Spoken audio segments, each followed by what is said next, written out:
Good morning, dear friends. Let us reflect on the topic, God is bigger than your problem, by Rev. Father Evaristo Sabel. Read by a computer voice. A few years ago, I remember writing an article titled, Problem. By the time I wrote that article, we were just being introduced to a course called Philosophical Problems. I remember staying awake all through, one night raking my brain for possible solutions for some of the problems philosophers have tried to solve for ages. All through that night I kept analyzing, meditating and questioning various concepts and ideas, all to no avail. The next morning, I had such a high fever that I couldn't even comprehend the slightest thing anymore. That was precisely when I wrote this article. Problem, problem, problem. Everyone has problems, no one is free from problems.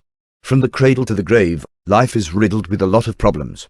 In fact, the reason why the greatest minds that ever lived couldn't proffer reasonable solutions and why I wasted my precious time that whole night was because the word problem exists only because that is a name we give to describe certain phenomenon. That which constitutes a problem to you may just be an opportunity in disguise. As one author once said, the cup is either half full or half empty. It all depends on the angle from which you are looking.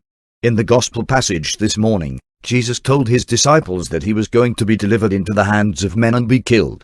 To them, this was a serious problem and so they were distressed, but for Jesus himself, he was looking forward to it because he saw it from a different perspective.